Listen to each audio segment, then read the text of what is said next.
Setting up a successful Etsy shop is not as easy as it seems. So here's what I've learned in my first 3 months. I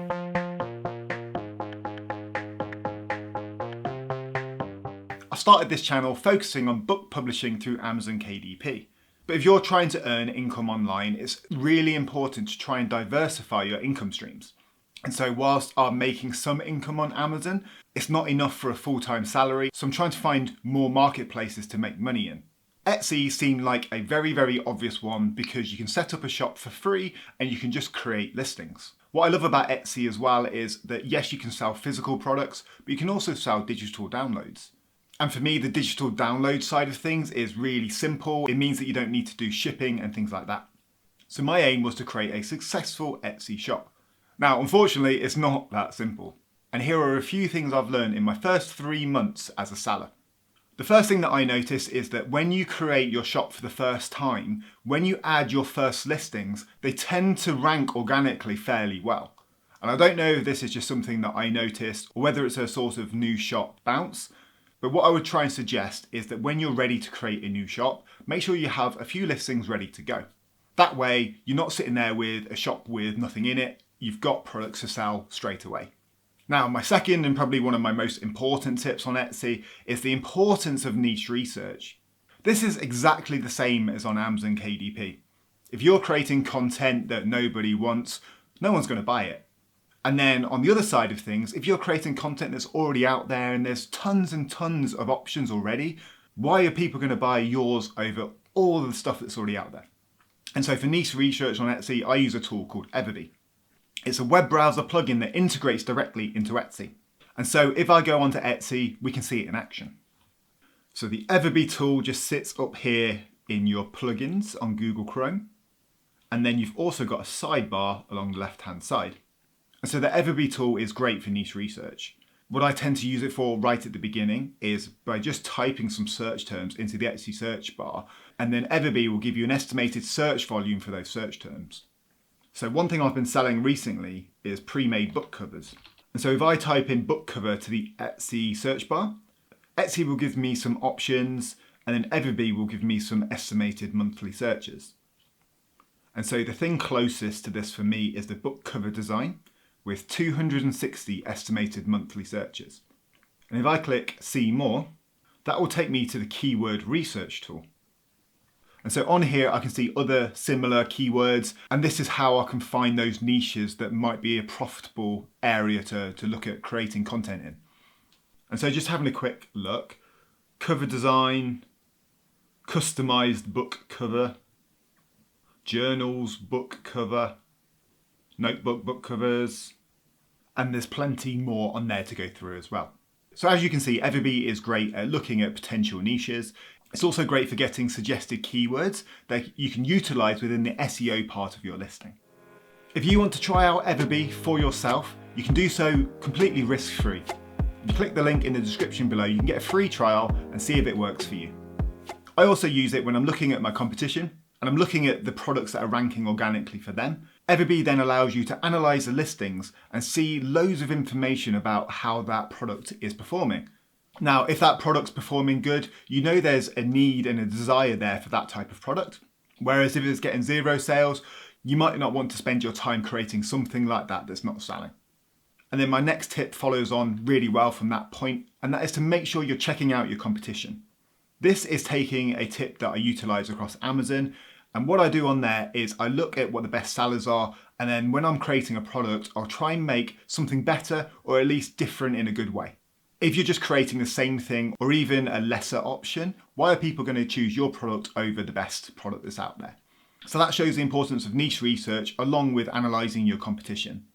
This applies across sales in general. And the best way to get sales is to create something better or unique compared to what's already out there. And Etsy is no different. The next important thing is to make sure that you upload consistently.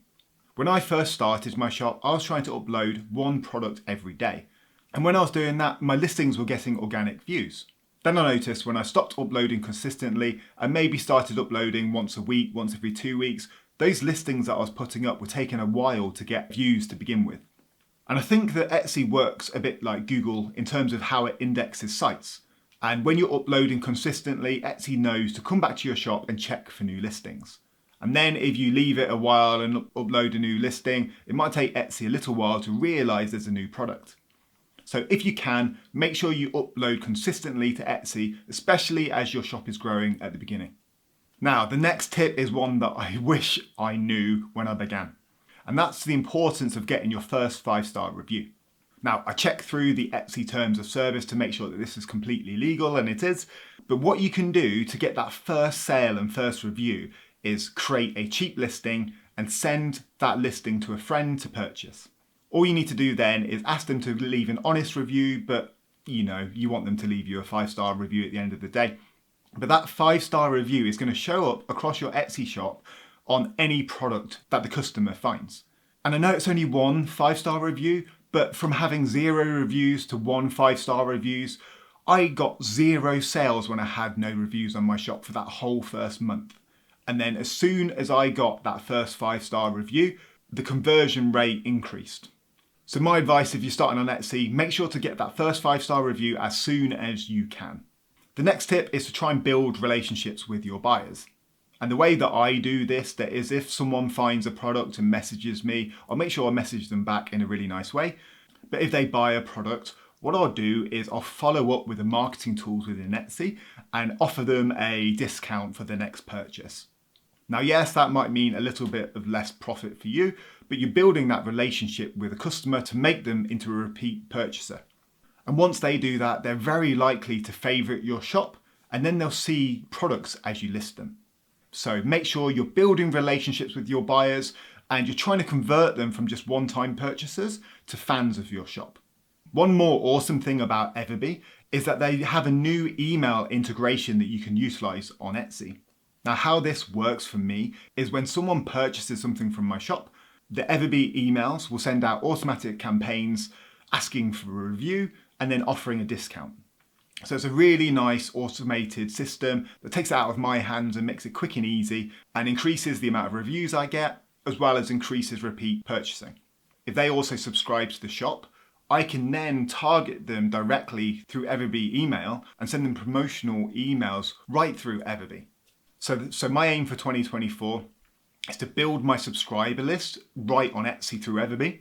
And then as that keeps going up, whenever I've got a new listing, whenever I've got a sale on, I can then directly talk to my potential customers. Now, if I want long-term success on Etsy, this is absolutely crucial for me. So I'm really excited about this moving forward. And then my final tip for you for Etsy going into 2024 is do not expect instant success. I remember when I first started publishing on Amazon and I got 0 sales for quite a while, and then a few started trickling in, and then it was just a very, very slow, steady build until it started to finally rise. And Etsy seems to be exactly the same way. I've added quite a few listings now, and I got 1 organic sale recently this month, but in terms of getting more and more sales and that continued growth of the store, it's going to take time and it's going to take effort and it's going to take more and more listings. So my advice would just be to continue doing what you're doing. Create good products, make sure you're doing niche and competitor research, and then over time, the store will grow. Do you have any tips for Etsy in 2024? Drop them in the comments below. I hope this video was useful. Don't forget to hit that like and subscribe button, and I'll see you in the next one.